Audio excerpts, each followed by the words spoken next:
बाबू के ए भैया माई की वंदना हो जात हो तो लोगन कहा थी बाबू की वंदना करो। बाबू की वंदना न कर बाबू गुस्सा जाई है। भैया लोगन की स्वागत बा। आई कुछ बजा दो आओ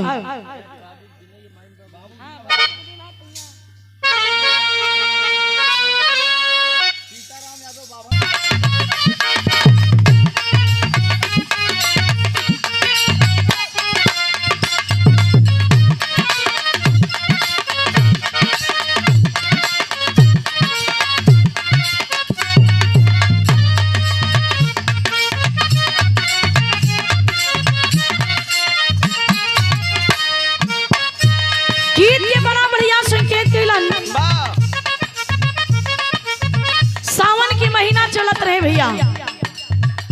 जैसे आज महाशिवरात्रि हो, आज के दिन भगवान भोलेनाथ बड़ा गांजा भांग धतूर बेल का पतैया लेत होवन और तो वही समय भगवान भोलेनाथ गांजा भांग के नशा में बैठा हवन। तो मई पार्वती हुई बगली में बैठ के भैया सिर लोढ़ा लेके मर रगड़त थे भांग।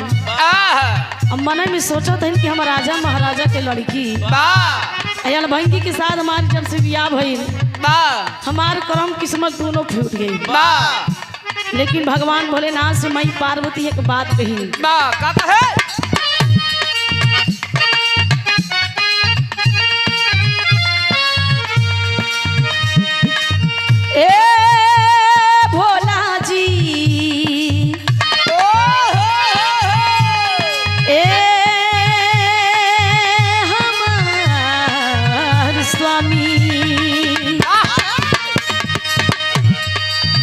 अपने स्वामी से कहे माई पार्वती पत्थरे पे काटा तानी कहिया से दिनावा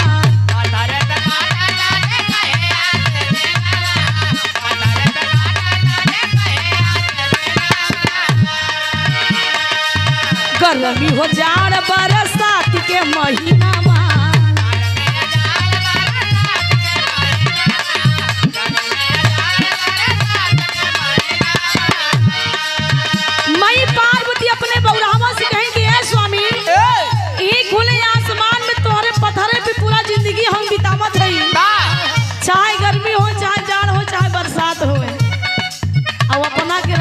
कोनो महलाटारी न बनवावत हुआ आई है पूरे शरीर में भभूत लपेट के टहरत हुआ।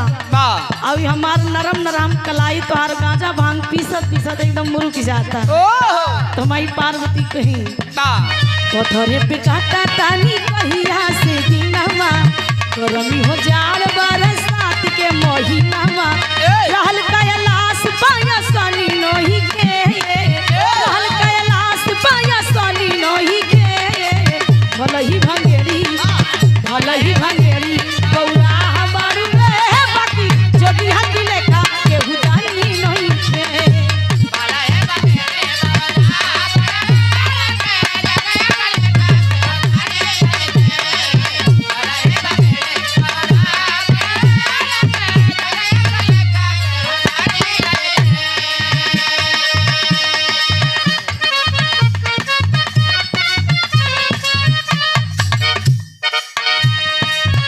कोनो नहीं लेवेली लड़की अपने जीजा से फोन लगा के बतियावे बड़ा प्यार से फोनवा में कहे दीदी भोरे से बिया तैयारी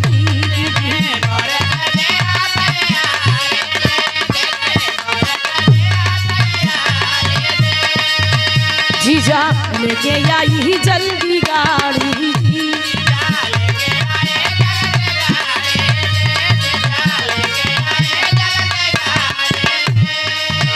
दीदी भोरे से बिया तैयारी जीजा लेके आई जल्दी गाड़ी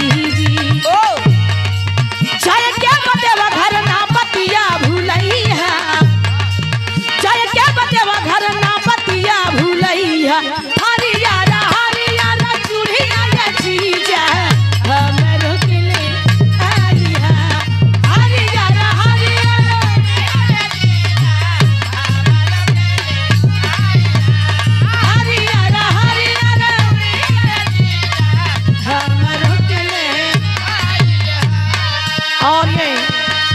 परम आदरणीय परम श्रद्धेय पप्पू यादव जी की ओर से 101 रुपये दे की सम्मान किरण बहुत बहुत प्रणाम बा। एक सुर में सब भैया लोगन की स्वागत बा।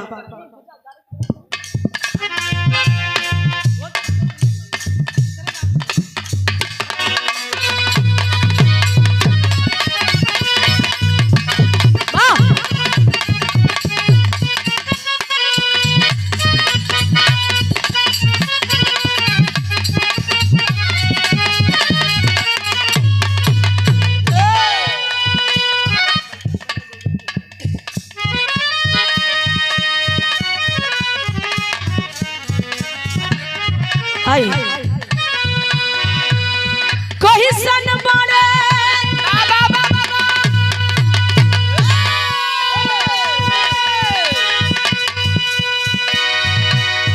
लक्ष्मण देवरवा कही सन प्रभु जी मो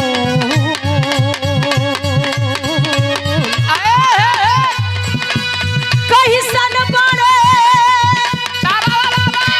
लक्ष्मण देवरवा कही सन प्रभु जी मो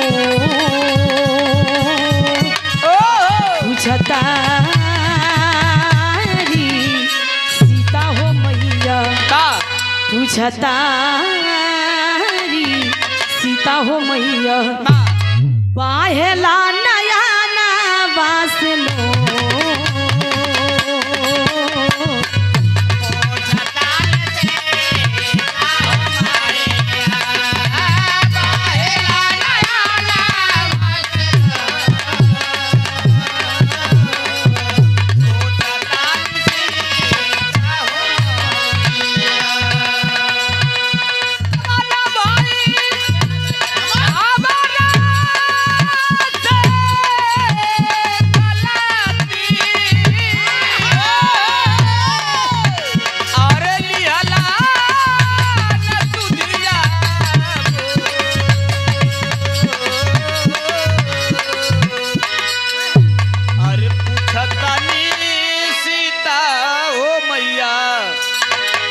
पूछतानी सीता